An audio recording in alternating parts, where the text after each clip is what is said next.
This is my world. I am their king. Vincent Price. His kingdom threatened by volcanic destruction. A king so captivated by an Earthwoman's beauty, he sends his half-man, half-monster gillmen to kidnap her. War Gods of the Deep takes Tab Hunter in his attempt to rescue lovely Susan Hart into a world as unbelievable as David Tomlinson and his bosom pal, a hen named Herbert. This is a world as old as the ocean. And death is always near. There is no way out. Not for you. And not for him. We're not talking about actors. We mean a real monster. I brought her back. She'll live and I'll get her another body. They're going to kiss me, but don't let anyone see me like that. Please, doctor, help me. Biologically speaking, it's of primary importance that man should want to mate. Hey, that hurts! You don't get all your kicks from surfing, do you? We want to be free to ride our machines without being hassled by the man. And we want to get loaded. You think you're going to make a slave of the world? I'll see you in hell first. The American International Podcast. Are you ready? Hello and welcome to the American International Podcast. I'm Cheryl Lightfoot. And I'm Jeff Markin. And on today's episode, we're going to go way deep with War Gods of the Deep from 1965. War Gods of the Deep was directed by Jacques Tourneur from a screenplay by Charles Bennett and Louis M. Heyward, with additional dialogue by David Whitaker. It's based on the poem The City in the Sea by Edgar Allan Poe, and was produced by George Willoughby and Daniel Haller. War Gods of the Deep stars Vincent Price as Sir Hugh, although he's mostly known as the captain in this movie, David Tomlinson as Harold Tufnell-Jones, Tab Hunter as Ben Harris, Susan Hart as Jill Tregillis, John Le Mesurier as Reverend Jonathan Ives, Henry Oscar as Mumford, Derek Newman as Dan, Roy Patrick as Simon, and Herbert the chicken as him or herself, I believe. It's a hen. I think it's a herself. Then Herbert the chicken as herself. We open with underwater footage as the credits swim up over scenes of the ocean floor, and Vincent Price narrates lines from Poe's poem The City Under the Sea. He reads the first and last part of the first stanza, then he jumps to the beginning of the final stanza, and then he starts making up things to close it out. It just goes improv. And with the rhythm of this, I kept expecting him to say the funk of 40,000 years and was disappointed when that never came about. Too bad that wasn't in this movie. That would have helped. As the action begins, we see a body washing up onto a beach on the Cornish coast, and a group of fishermen and an American inspector are looking at the body. The American inspector is played by Tab Hunter, and his name is Ben. He rolls the body over. The men recognize the body as Mr. Penrose, the lawyer who's been advising Miss Tregillis. One of the fishermen says that this is the devil's work. An American girl at the manor house, solicitors, a young man with his questions about rock samples and mine workings. The world's going to the devil, I tell you. Ben says that Miss Tregillis should be informed of this event, as her attorney has shown up, washed up on the shore, and no one volunteers to go tell her, so Ben says that he'll go himself. It's a dark and stormy night as Ben arrives. So Ben goes to the manor and knocks on the door. The butler, Mumford, answers the door and asks Ben if he's come about the electricity. The lights have gone out in the storm, but Ben says he's there to see Miss Tregillis, and Mumford says, that's the wrong answer, you should be here about the electricity. All the guests are grumbling about it. There's quite a few guests, too. But he admits Ben and says he'll take him to see Miss Tregillis. He warns Ben that Miss Tregillis is with a guest, a strange artist who has brought a beast with him, and that beast is in the room with them. Harris goes to the door, he knocks, and as the door opens, a chicken flies straight into his arms. And then Jill Tregillis comes to the door to tell Ben that the chicken is a she and her name is Herbert. Ben says he's come to talk to her about Mr. Penrose. Jill is disappointed that this isn't a social call. After all, they're the only two Americans in the entire village, so it stands to reason that they should be friends. Then she introduces Ben to Harold, whom Ben has to piggyback off a tall bookcase in order to get him down to ground level. And we get to see his underpants. He's wearing a kilt. It's very awkward. Ben tries again to speak with Jill about Mr. Penrose, but Jill says she can take Ben to see him, and Mr. Penrose has been in his study all day. Before Ben can explain, Harold grabs him and says he'd like to show him something. Harold leads Ben to a self-portrait he had painted. He seems quite proud of his work. He signed it Harold Tufnell-Jones, FRA. Ben recognizes this as a fellow of the Royal Academy, but Harold corrects him by telling him it's founder of the Roosters Association. That's a high honor. Ben reminds Jill that she had mentioned Mr. Penrose is in his study, and she says it's just across the hall, and she leads Ben to his study and knocks on the door. They open the door, and the office is dark except for the light of the moon. But there is motion within, so Ben tells Jill to go wait in the other room. As she goes, Ben reaches for the light switch, but the electricity hasn't been restored yet. A silhouette of a figure darts past the window. Ben enters the room and notices the window is open, and the panes are banging against the side of the manor. The creature throws a clock at Ben. It misses, but it breaks a mirror. Ben grabs one of the glass shards from the mirror and hurls it at the figure. Ben is no more successful in hitting his intended target, and the shard embeds itself into the wall. What little light available in the room is reflected onto the face of the figure, and we see that it's not human. It's a gillman. The gillman throws a candlestick at Ben. Ben ducks and it misses him.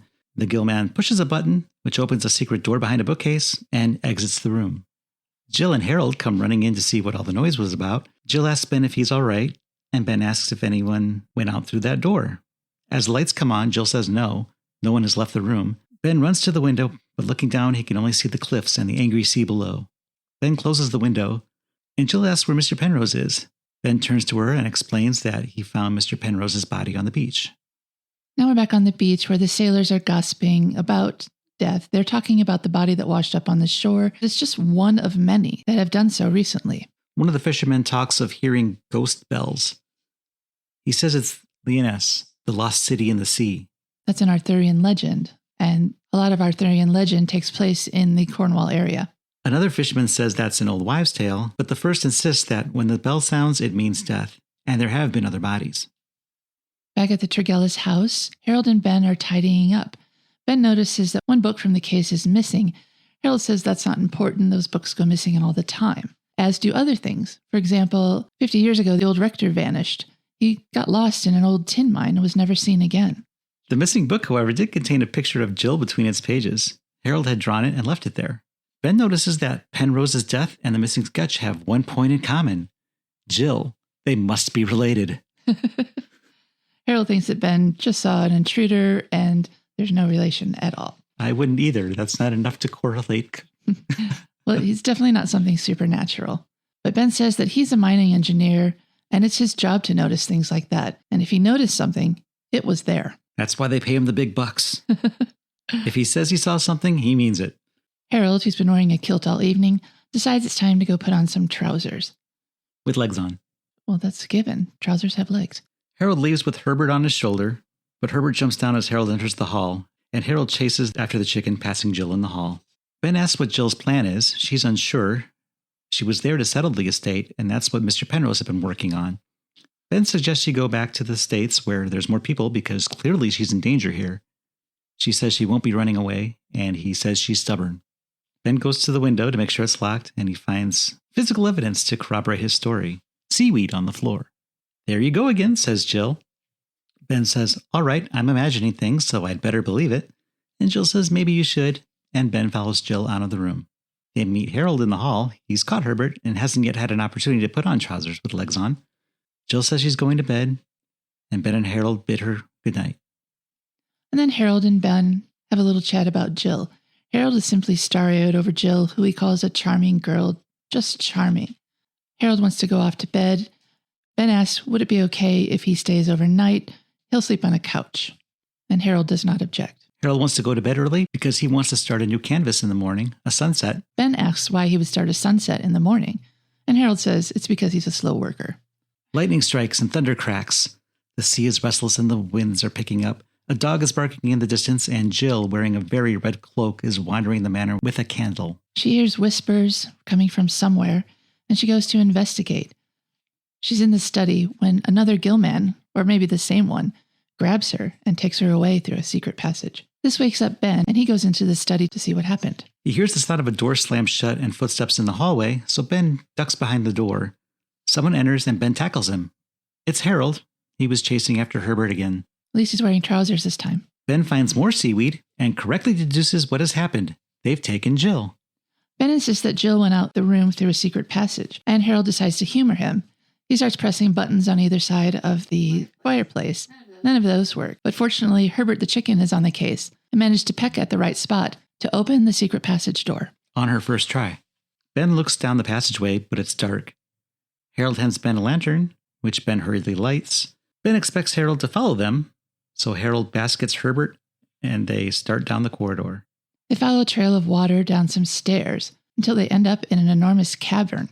It's damp, it's rocky, there's waterfalls everywhere. They see markings on the ground, indicating that Jill has been dragged through that way. Then they literally stumble upon a swirling maelstrom and fall in. Ben, Harold, and the basket containing Herbert all swirl downward. Ben comes to find Harold scolding Herbert for not being a duck, which might have been more helpful in this type of situation. I don't know how. And Ben notes they appear to be in some sort of a Watergate. We have to note this does predate the 1972 use of Watergate. All three walk through the strangely lit cavern up some stairs. The earth rumbles and crumbles.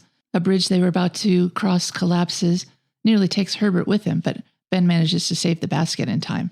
There's the sound of whispering voices. Ben finds a narrow tunnel leading downward, and having nowhere else to go, they slide down, and they land in the palm of a giant hand. It's carved out of stone.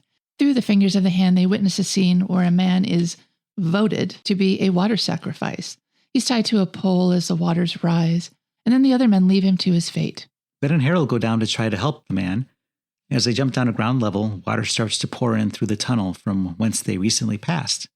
The man chained to the pole implores them to leave or they'll drown. Ben tries to loosen the man's chains, but realizes he cannot do this, leaving Ben and Harold and Herbert no choice but to save themselves.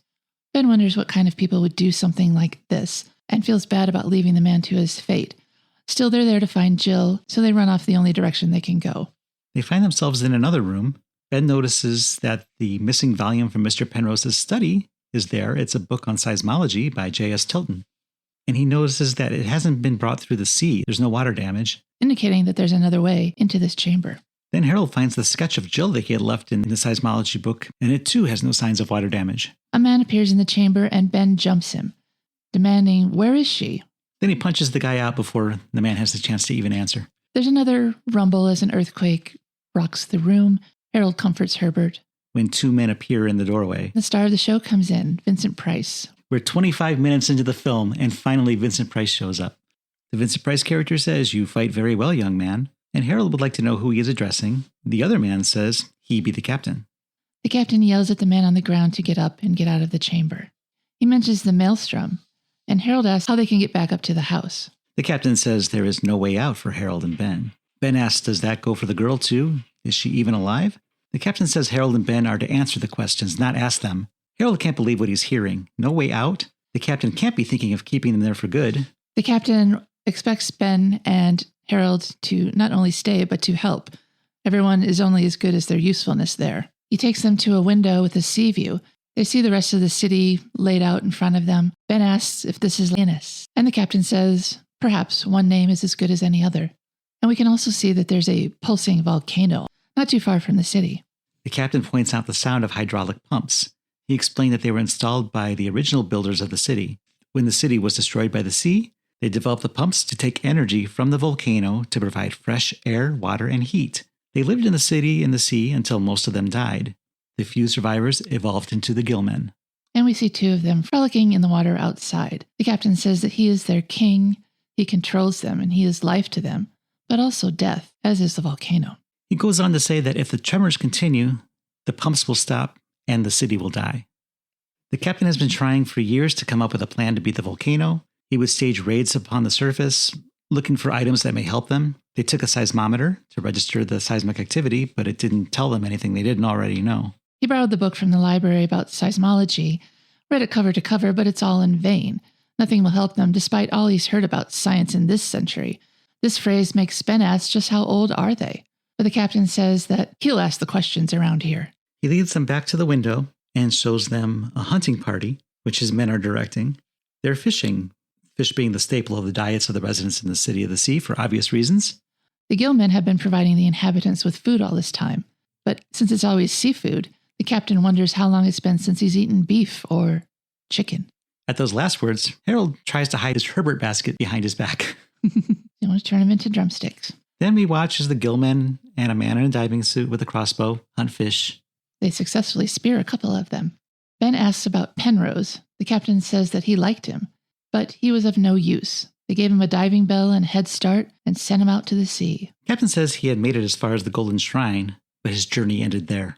Harold wants to know why they even bothered to stay. The captain knows the city is in danger, and he also knows a way out, so why stay? At this, Harold introduces himself. As he does, Herbert makes herself known. The captain gets excited hearing the clucking, so Harold has to distract the captain by lying about Ben, saying that he's an expert at geology and engineering. The captain asks Ben if this is true, and can he save the city? And Ben asks, from the volcano? The captain demands that Ben work to save them all and tells him that he has a 3-hour time limit before the tide turns again to figure it out. The captain turns to show them his tide meter, and when he does, Ben shoots Harold a dirty look. The captain says the tide will turn when the water level drops to 0, and then there's another tremor, and the sketch of Jill falls to the floor. As the captain picks it up, Harold claims credit for the drawing. But the captain says Jill is more beautiful than this likeness. Ben perks up at this and asks, so she's still alive? The captain says she is, and so is Ben, and he should endeavor to stay alive. But before Ben can beat an answer out of the captain commands Simon to put them in the grotto chamber. Simon was chosen for this job because his tongue had been cut out 60 years ago, and he wouldn't be able to tell them anything. 60 years? Asked Ben. But the captain sends them away, still staring at Jill's picture. Mute Simon leads them to their new home/prison. Ben explodes at Harold. Why did Harold tell the captain that Ben knows anything about seismology? In their new chamber, they hear whispering voices again coming from somewhere. Harold notices that there's writing on the wall, and he says it appears to be Babylonian. Ben wonders how the man they just saw could be anywhere over 30. Simon grabs a book from a shelf, throws it on the table, and leaves Ben and Harold and Herbert there. Harold picks up the book, flips through it. It's a book by Edgar Allan Poe. It's also an original pressing that was printed in 1847. And Edgar Allan Poe's name is spelled incorrectly on the cover. They turn to a particular page, and as they look at a poem, we hear more of Vincent Price reciting the poem, City in the Sea. He recites the second stanza, -2 lines, and the last part of the fourth and final stanza. As the poem is being read, we find ourselves once again looking at the landscape, for lack of a better term, from the captain's window and the volcano. Ben says it's just a coincidence that they're in a city in the sea reading a poem called City in the Sea. Harold tries to pinch the book. He puts it in his jacket. Ben says, we're not here for that. We just got to find Jill. And a voice comes behind them and says, aye, and you can. No problem about that. It's Dan, the man that Ben had punched out earlier. Apparently there's no hard feelings. He offers to help them and Jill escape, obviously with conditions. He wants to come with them. And once he's up there, he'll get a pardon. A pardon for what? Inquires Harold. And he says, for smuggling, what else? And Harold starts listing other possible crimes, murder, robbery, and Dan says, yeah, it's smuggling. Dan once worked for a Squire Tregathian, a gentleman's smuggler. They had a good thing going until the excisemen chased them underground in 1803. Ben thinks that's mad, but Dan has a book that's going to prove them wrong. He says this book had belonged to the captain's wife. The captain's name is Sir Hugh, and the book was inscribed with a quill pen by the captain himself. Harold wants to know if Dan can prove that this is the captain's handwriting, and Dan does this by showing them that the writing features the same O, E, and T as the captain's writing. The first inscription was with a quill pen in 1799, and Dan says the second inscription was from a newfangled fountain pen that they got from another man who had recently come there 8 years ago. Harold pockets the pen, so Dan asks if they have a deal. He can lead them to the girl on the surface, but only if he gets his free pardon. Dan says, oh, hi, Captain. I was just telling them all about us. And he asks, did they believe you? Harold jumps in and says, 100 years old? And the captain says, older than that even. The captain looks at Dan and says, no pardon for you. Dan tells Harold that no one can go up and share his secrets of never dying with the world, as Harold suggested. It is purely a local phenomenon. They realized after 10 years or so that they weren't aging and came to the conclusion that it was the quality of the air and imbalance of oxygen brought on by the volcano that kept them ageless. Then there's another tremor. The captain asks Dan if he told Ben and Harold where to find Jill, and Harold says he didn't. And the captain says that's fine. He'll take them to her himself after they said goodbye to Dan. As the captain's men grab him, Dan protests. He never told them where Jill was. The captain mocks him and tells him he looks pathetic and that he's a fool. He then explains that Dan wouldn't be able to survive on the surface. It has to do with actinic rays, ultraviolet rays. Under the sea, they become diffused and harmless. Dan reminds the captain that he's been up there himself and he's been fine, but the captain explains that only for short periods of time and only at night. In the daylight, they would age so fast it would be like a worm shriveling on a hot stone in the sun. He goes on to tell Dan that provided the professor, meaning Ben, is able to help them, he might have lived along with the rest of them forever and ever. And the captain tells his other men to take Dan away. Now another tremor rocks the city. Ben says that the pumps are still working, but the captain says, for how long? They see the gillmen outside doing underwater somersaults, and this is what the captain calls them being frightened. He has Ben and Harold blindfolded so that he can bring them to where Jill is. With their blindfolds off, Ben sees Jill asleep on a slab. The captain says that she's been drugged. We hear the tolling of a bell. It's not the tide bell this time, but the execution bell. Harold asks if the bell is for their execution, and the captain says no. This is for Dan, who's finally getting what he wanted. He's being sent to the surface in the daylight. And at this, the captain leaves. An older man comes in. He seems confused, and we get the impression his presence is tolerated more than appreciated. As another tremor starts up, he sees the strangers and notes that this is unfortunately a noisy night for a visit. He asks who the execution gong was for, and continuing to talk to himself, he says it couldn't be his first thought because that must have been 8 years ago. He then notices Jill asleep and seems surprised that she's still in that state. He declares her pretty and nice as she sleeps. The man introduces himself as the Reverend John Ives, and Harold realizes this is the man who disappeared from Tregathion 50 years ago. Ives wonders if has it really been that long? Time sure flies. The captain returns and orders Ben and Harold to put their blindfolds back on. If you harm that girl, starts Ben, but the captain interrupts him. Harm her? Why would I harm her? Worry about yourselves.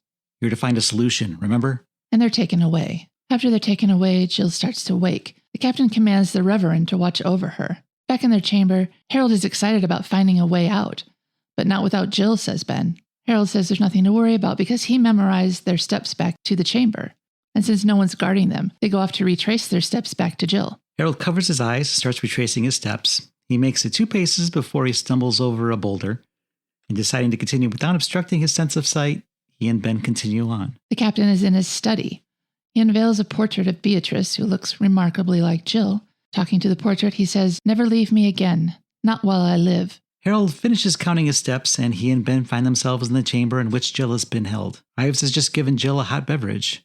He sits down and listens as Ben asks Jill if she can remember how she had been brought there. She's very vague about how she got there, but she thinks she came via a land route. But she fainted during the journey and isn't very helpful. The Reverend Ives is also drawing a blank as to how he got there. He's also mourning Dan's death. There are 2 passages out of this chamber. Jill says that she had been told that one was a dead end, so they'll take the other. Jill is reluctant to leave Ives, so Harold asks him if he'd like to come with, and perhaps his memory will come back along the way, but Ives says he would prefer to stay. He's old and tired and doesn't like to have to hurry. Then he laments Dan. Ives remembers him as a good man, and it's a shame what has happened. Every man has some good in him, don't you think?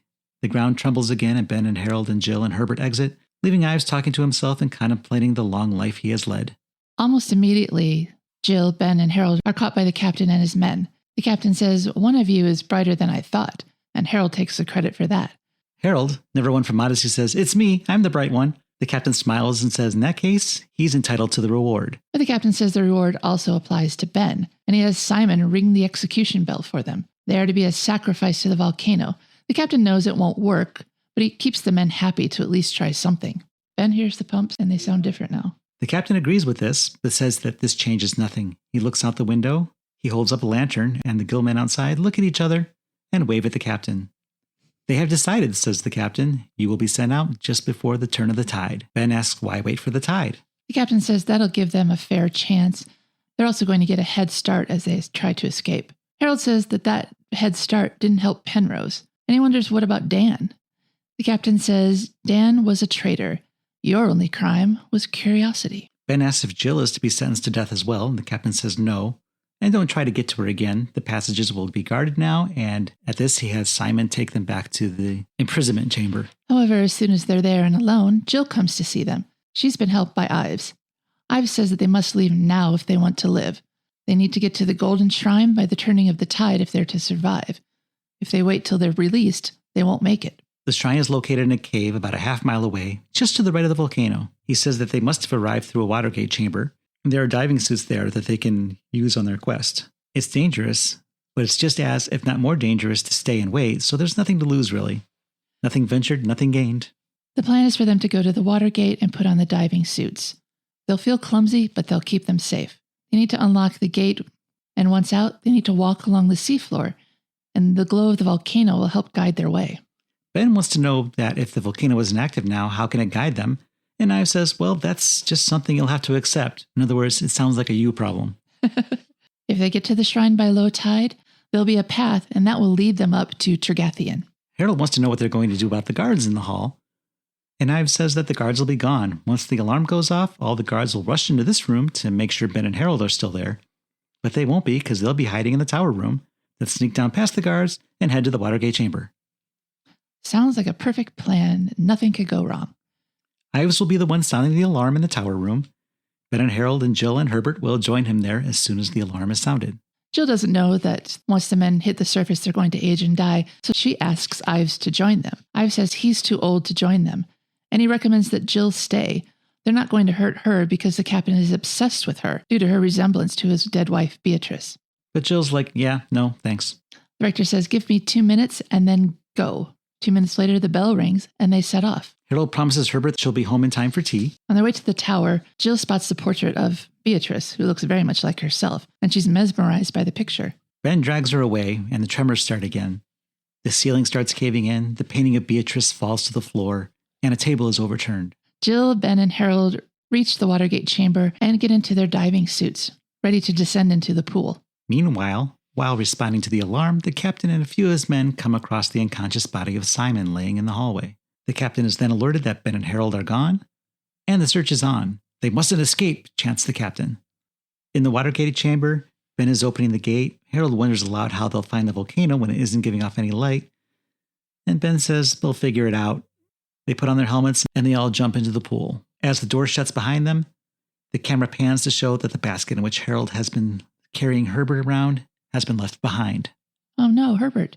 In the chamber that used to hold Ben and Harold, the captain, now knowing that Jill has gone too, tries to get Ives to tell him where they all are. Ives pretends he's mad and just babbles. The captain sends his men to find and follow them. And thus begins a tedious, low-speed water escape/chase scene. Now underwater, Ben and Jill and Harold take a moment to get used to their new environment.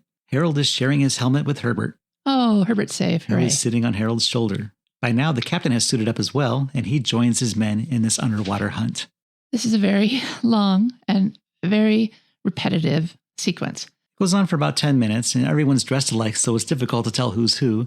Although sometimes we get a head-only shot of Ben, Jill, Harold, and Herbert sort of glancing at each other and around, and we see the captain doing the same. Otherwise, the exterior shots, everyone's in the same suit, they all look the same, and it's really hard to tell the difference. The only difference is the captain's men are armed with crossbows. Well, yes, there's that. One of the gill men swims up to the captain and updates them as to where the prey is. Several crossbows are fired with a because that's the sound that crossbows make underwater. Every one of these misses their intended targets. At this point, I can't really tell who the gillmen are helping or attacking. Could be just Jill, Ben, and Harold, or everyone. I honestly don't know. Several more gillmen swim over and try to grab our heroes, but they are beaten off and they retreat. Herbert jumps from shoulder to shoulder. 10 minutes later, they've reached the shrine. The captain and the other guards are still coming, though. For some reason, Jill, Ben, and Harold take their suits off and are running around the shrine. Now the captain and his men are there, and they're chasing after them. There's another tremor, and the shrine starts to collapse. Herbert escapes her basket, and Harold has to go try and chase her. There's more rumbling, and part of the shrine collapses, burying Jill, Harold, and Herbert under some rubble. Ben can hear them, and he knows they're alive, so he starts to pull at the rubble. On the other side, Harold and Jill are doing the same. But the captain and his men arrive, and they're shooting. Ben catches one man and chokes him out. The man drops his gun, and Ben ignores it. He finds another guard and overpowers him. The captain picks up the gun dropped by the first man. Another tremor prevents the captain from getting a clean shot at Ben. This tremor dislodges the giant hand carving that Ben and Harold had found themselves sitting in on their first visit to the shrine. It falls around the captain with the fingers trapping him down as if he were in a cage. Ben takes his time to free Jill, Harold, and Herbert. The captain is still alive, obviously, and he begs for help. He says the shrine is going to flood soon, and only he can help them find their way out. A hole has been dug big enough for a chicken to pass through, so Harold passes Herbert on to Ben, who just stares at Herbert and wonders how his life's choices landed him at this moment in time, about to be destroyed by a volcano while a madman yells at him only a few feet away, all while holding a live chicken. Who hasn't been there? Now Jill passes through the opening. Ben helps her through the rubble, and Harold follows. The captain sees Jill and calls out to Beatrice, but they're not listening to him. There's another rumble as the volcano activity increases. The captain tells Jill which passageway to take, and they try it, but the door to it is locked. So Ben says they'll try to go through the hole in the wall, which was caused by the trembling. Jill seems to want to go back and save the captain, but it's no use. They can't get him out of there. Harold pushes Herbert down into his pocket, and the trio climbs past the statues into the opening. They put their diving suits back on and get back in the water. Oh yay, more underwater stuff. But this time they're also armed with crossbows. They jump back into the pool as the walls and ceiling are crashing down around them. As the temple falls to bits, the statue hand imprisoning the captain starts to come apart as well. The hand's now missing a middle finger, and the captain is able to pull himself out. Under the sea, Ben and Harold and Herbert and Jill are wandering around the ocean floor. Boy, we didn't get enough of that the first time. The surface of the water appears to be less than a meter above their heads, so I think they're making this to be a lot more difficult than it needs to. They could just push off on the ocean floor and they'd be right up there. They're still being pursued by the captain's men, but here the gillmen fight them off. A couple of gillmen sneak behind the trio and rob Ben and Harold of their crossbows. Jill gets a hold of one of the discarded crossbows and shoots twice, one shot into each of the gillmen's chest. At least that's how I assume how this happened. They're all dressed alike, and I'm not 100% certain who's who. The captain, now free, finds some stairs that lead to the surface. Jill, Ben, and Harold also surface in a cove. They're on dry land finally. The captain runs up the stairwell into the sunlight. The captain perishes immediately in the sunlight, not unlike a worm shriveling on a hot stone in the sun. He dries up as he dies. He's finally looking his real age. Then we hear another bit from the Poe poem. Death to some more happy clime shall give his undivided time. Ben and Jill and Harold and Herbert once again shed themselves of their diving suits and look out onto the sea from the comfort of dry land. And that's the moment that the volcano erupts, looking like an A-bomb was detonated off the Cornish coast. And the city under the sea, we assume, is destroyed. There wasn't a sequel, so I guess we have to believe that. And then we get a rare post-credit sequence. All the credits usually come at the beginning of the movie. And it says that James H. Nicholson and Samuel Ziarkoff have presented War Gods of the Deep, starring Vincent Price as the captain, Tab Hunter as Ben, David Tomlinson as Harold, Susan Hart as Jill, with John Mesurier, Harry Oscar, Derek Newark, Roy Patrick, and not to forget Herbert as himself. There's some more credits, and then it's over.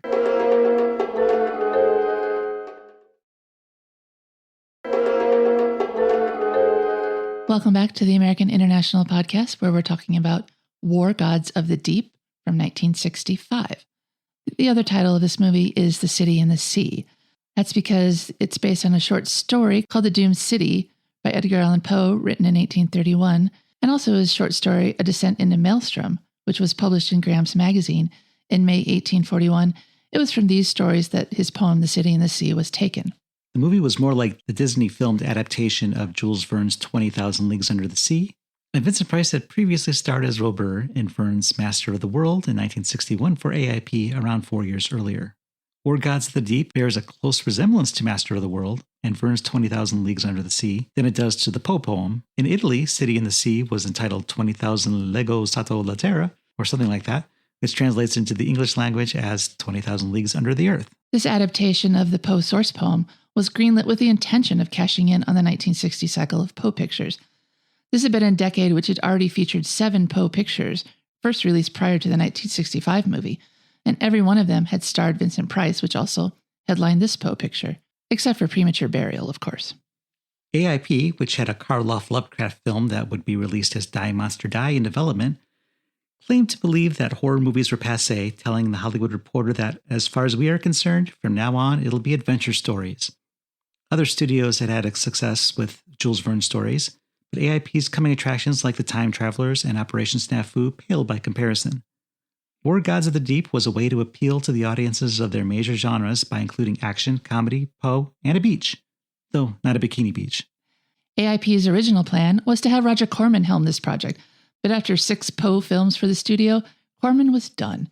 He later told Sequences magazine, "I didn't think I was making a series," adding that after Ligeia, despite the studio's requests, I refused to keep going because it seemed to me that I had nothing new to say, that I was repeating myself. This is where Tourneur comes in. He made Comedy of Terrors for AIP as the first film in a 2-picture deal, but it underperformed and AIP dropped the planned follow-up from the schedule.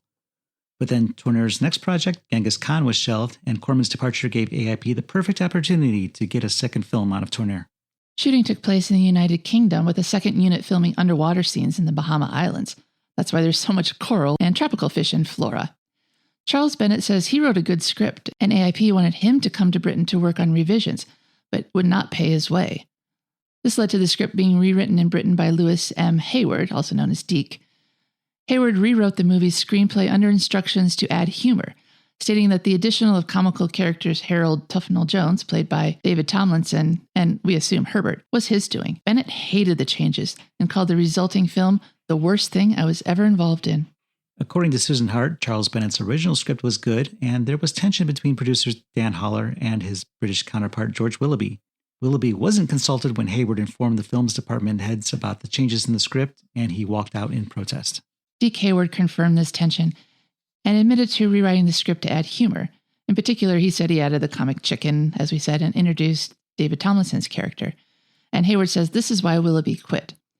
AIP sided with Heyward in the conflict, of course, and his changes remained despite the protests of Tourneur and Vincent Price, who had great respect for Tourneur, and of course also the original screenwriter Bennett, and very little respect for Heyward. Jean Mesurier replaced Boris Karloff in the role of the Reverend Jonathan Ives, and Susan Hart replaced Martha Heyer, who was cast first. George Chakiris, who was in West Side Story, was first cast as Ben, but Susan Hart convinced James Nicholson to cast Tab Hunter, saying she was comfortable with him due to their time filming Ride the Wild Surf together. And of course, Nicholson agreed. Yeah, there's a reason for that. Star Vincent Price didn't see his script until 6 days before shooting began, but he was luckier than many of his co-stars, who were still getting script changes after the cameras started rolling. The picture featured stuntman Peter Brace, billed as AIP's latest creation, the Gill Man, a scaly half-human, half-fish with webbed feet and claws instead of hands, somehow forgetting that a similar monster known as the Gill Man was conceived more than 10 years earlier for the creature from the Black Lagoon from Universal in 1954. The destruction of the underwater city utilized stock footage from AIP's movie Atragon from 1963. They used it to save money on the special effects. This repetition, however, was not unnoticed by some critics and audience members, as Atragon was still in general release at the time. In fact, the two movies played in tandem on some screens. War Gods of the Deep was released on May 26, 1965 in the U.S., but the New York City premiere was held June 2nd, and the L.A. premiere wasn't until July. Taglines for the film include, "They became pawns in a war beneath the waves." They dared the most fantastic journey that has ever challenged imagination. A fantastic journey to a lost empire 1,000 fathoms beneath the sea. What is the strange and sinister secret that lies hidden? For the release, Box Office magazine recommended that theater owners stage a Susan Hart lookalike contest to promote the premiere. And they also suggested that owners get a chicken to, quote, help deliver press releases. AIP was determined to put Susan Hart's image on publicity materials, and Hart was to be scheduled for a photo shoot, as she was contractually obligated to provide 25 color transparencies for Anglo Amalgamated and the same number, but different shots for AIP. War Gods of the Deep was released in New York on a double bill with Beach Blanket Bingo. The Los Angeles opening followed on July 28, 1965. The picture screened a year later at the International Science Fiction Film Festival in Trieste, Italy, as noted in the July 13, 1966 issue of Variety. So what did critics think at the time? Box Office magazine's review called it an effort geared primarily for that not modest quantity of viewers with pronounced predilection for science fiction and terror, all replete in striking color tones. And they said Frank George and Les Bowie are to be commended for special effects. The same reviewer also said that the film had excitement from initial fade-in to climactic fade-out. Critic Howard Thompson, reviewing both War Gods of the Deep and Beach Blanket Bingo, described the former picture as the less bad of the two. Daily Variety thought it had excellent direction and special effects, plus good performances. Of course, the movie was released under different titles. In England, it was released as City Under the Sea, but the picture bore no relation to a Regal Films production of the same name, according to the July 12, 1966 edition of Daily Variety. Within a month of its premiere, War Gods was part of a drive-in triple feature that included Atragon and Godzilla vs. The Thing. This was the second of two AIP flops for Tourneur, and it would be his last picture for them, and in fact, he never completed another one. In later interviews, Deke Heyward and Susan Hart both slammed Tourneur's directing style, but Vincent Price defended him, saying the script was to blame for the movie turning out poorly. Price said it was a badly produced picture, everything was wrong about it. It really was ridiculous. Jacques was a marvelous director. He just couldn't get around the script. Though Heyward is generally blamed for that script, this picture only helped his career. He was promoted to vice president in charge of film and television development, a catch-all title that really meant doing whatever Arkoff and Nicholson asked of him. During the promotional tours for this film, Hart and Nicholson developed a relationship that resulted in Hart being named as the co-respondent in his divorce proceedings, and in Nicholson's now ex-wife receiving 50% of the shares in AIP as part of her settlement, leaving Arkoff as a majority shareholder in the company. There was a comic book adaptation of the film, the Dell movie classic War Gods of the Deep, released in the summer of 1965. Performers from War Gods of the Deep that appeared in other AIP productions include, of course, Vincent Price, the captain, having appeared in a cameo in 1963's Beach Party, starring in The Last Man on Earth in 1964, and appearing in all but one of the Poe pictures, as well as the two Dr. Phibes and Dr. Goldfoot movies. Price would also go on to appear in Scream and Scream Again in 1970 and Madhouse in 1974. Tab Hunter, who played Ben, had appeared in Operation Bikini in 1963 for AIP. Susan Hart, who played Jill, who was soon to be married to AIP co-head Jim Nicholson, had appeared in Pajama Party in 1964, and then would go on to appear in Dr. Goldfoot and the Bikini Machine, and the Shindig special episode, The Wild Weird World of Dr. Goldfoot in 1965, and The Ghost in the Invisible Bikini in 1966, which was her last credited film. John Le Mesurier, who played Reverend Jonathan Ives, would later appear in Bang Bang You're Dead in 1966, and Derek Newark, Dan, appeared in The Girl Getters in 1964. And of course, while not AIP, we should note that Herbert had previously appeared in Alfred Hitchcock's The Birds in 1963, and would later make an uncredited cameo appearance in AIP's Julius Caesar in 1971. What? Oh, that bird has more IMDb credits than I do. I made that up. You made it up? Yeah. I love this. This is staying in. Well, Jeff, now is the time when we render our verdicts on a movie. Using our AIP scale, where A is awesome, I is intermediate, and P is pathetic, how would you rate War Gods of the Deep? And tell us why as well. Well, I feel War Gods of the Deep is very, very much AIP. It's got all the elements there. It's got, well, there's no car crash. There's a chase scene, though. It's got most of the elements that we require for a good AIP movie. There's no car crash because they haven't really been invented yet. I guess they're invented. There's just no need for them. In 1903? Yeah, they're not in wide usage. What really stood out for me in this film, interestingly enough, is the sound design. The sound of those hydraulic pumps going throughout the whole background. It becomes almost like white noise, and you don't hear them unless you really need to, but it's there throughout whenever they're in the city. Until those pumps stop and the volcano's erupting, it's in the background everywhere. And that could have easily been forgotten or left out, and nobody would have noticed. But I made a point of noticing that it was there on my second watch, just to see if they really did. And they did a good job. It was all there where it was supposed to be. So credit to Ken Rawkins and C. Le Mesurier, who I don't know if he's related to John Le Mesurier, who played the Reverend Jonathan Ives, but they do share a last name. They probably are. The sets in this movie range from impressive to not so much. The manor house itself looks fine. It looks like a manor house. When we're in the city under the sea, a lot of the rooms seem to lack detail, but where they do have the detail is in the shrine. And I think there's an incredible amount of detail, more so than I would even expect. The statues carved into the walls and that giant hand, that's not something you just throw together. They put a little work into this. And the fact that it just gets destroyed at the end is kind of a shame. There's the use of a lot of underwater photography, obviously shot by a second unit in the Bahamas. But what makes that fun is the intercut close-ups shot in the studio, where we see Ben and Harold and Jill and the captain looking around, looking confused, with a red light glowing on them. It doesn't show in the wide shots, but it's just the cheesiness that I would look for in a movie like this. The first appearance of the Gill Man in Penrose's study is a little creepy. It's done in shadow, and it looks really good because you can't really see what's happening. Then when you see the Gill Men well lit underwater, they're not quite as impressive. It looks like they're wearing masks with eye holes in them. And it's even less impressive when you realize that 10 years earlier, The Creature from the Black Lagoon came out, and it was done so much better. The performance of Vincent Price, this is the kind of role he can do in his sleep, and he kind of does here. But even Vincent Price phoning in is better than no Vincent Price at all. He goes to the typical act of mourning his dead wife, which is something we also expect from Vincent Price. So there's no real surprises here. It's a pretty subdued performance. And personally, I got the feeling he was just doing it for the paycheck.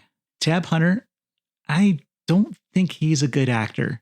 He has an expression of resting dumb face through most of this film. I've seen quite a few movies that he's been in, but I don't recall him from any of them. To me, Tab Hunter was the guy who sang Young Love in 1959, I think. it was a hit for Sonny James, and he did a cover of it. And that's really where I know Tab Hunter from, other than this film, because I haven't watched Operation Bikini yet. Susan Hart, she's fine. We know why she got the job. David Tomlinson, this was his first project after Mary Poppins, which was a huge hit for the Walt Disney Company, and maybe the first time in David Tomlinson's career he could be seen as a bankable name. And he seems to have fun chasing his chicken around and blowing it kisses. And then there's Herbert. Herbert does a respectable job as a chicken. I believe that Herbert is a chicken. And then we have the captain's men, the smugglers, and they all look alike. They're pretty much interchangeable. The only ones that we get names for are Dan and Simon. And we can tell them apart because Simon doesn't speak. And you're just Dan anymore, I guess, since they executed him.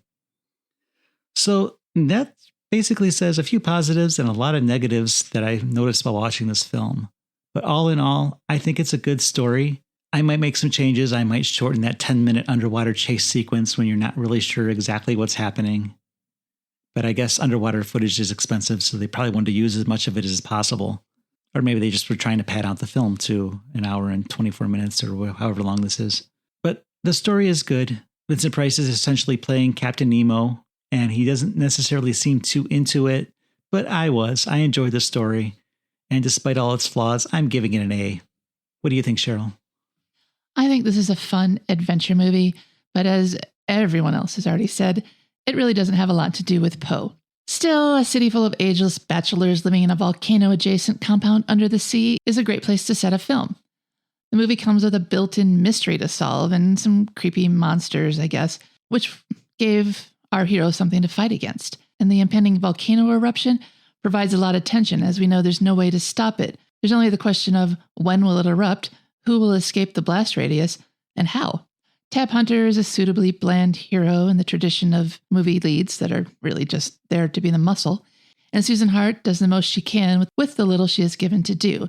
I'm glad this isn't a love story because there's no chemistry between the two of them, and there's no indication that they're going to be more than acquaintances when they get back up to the surface. David Tomlinson, Harold, and Herbert the chicken as herself provide needed comic relief for all the pointlessness of their presence on this rescue mission. Someone needed to balance out the cast, or else Vincent Price would have to carry the entire film on his own. And Price is great in his Regency-era finery. As a side note, it's amazing that their clothing was as durable as it was. Price has an understated demeanor. Now the tired plot device of kidnapping who resembles a dead wife, it's not a huge plot point in this film, thank goodness. When we saw Blackula, they used the exact same plot point, but it wasn't about kidnapping. He wanted his wife replacement to come to him willingly.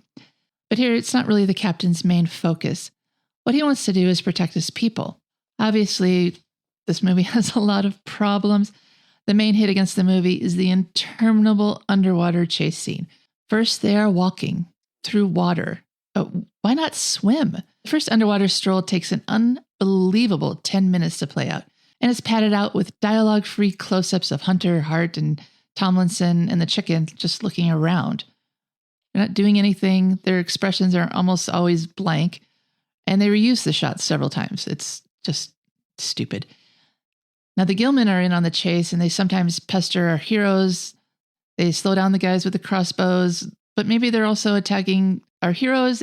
I don't know. It's confusing, and it makes the scene even more needlessly long than it needs to be. Editing this down to 5 minutes would have done the movie a huge favor. And for the love of Poe, having them put their suits on again to resume the chase under the sea, was that really necessary? I just groaned when they got back in the water. Now, the story does not give us a lot of details, and it does a lot of hand-waving as to what's really going on in the underground city.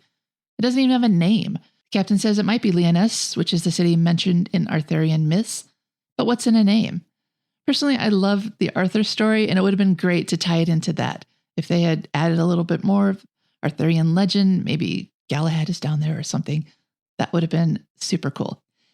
The former inhabitants of the city were turned into Gilmen through evolution, but is that really how that works?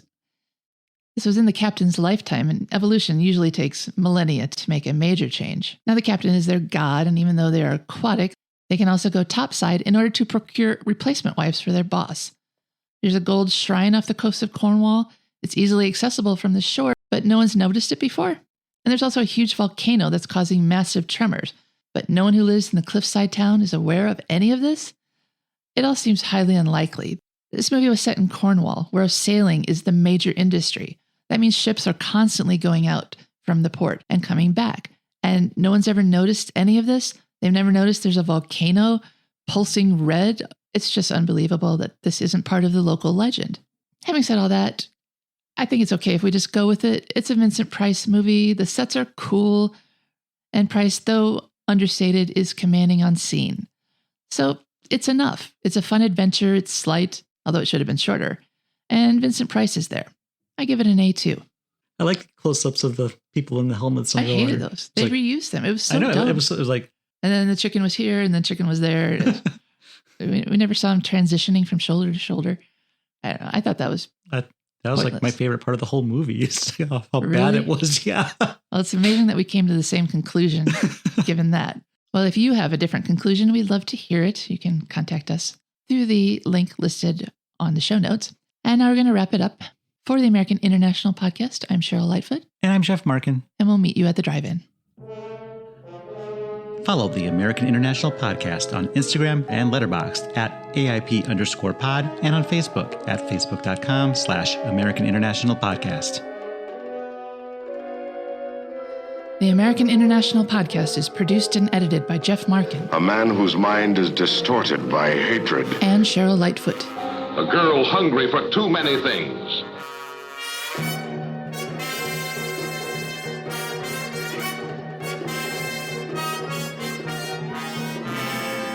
The American International Podcast is part of the Pop Culture Entertainment Network.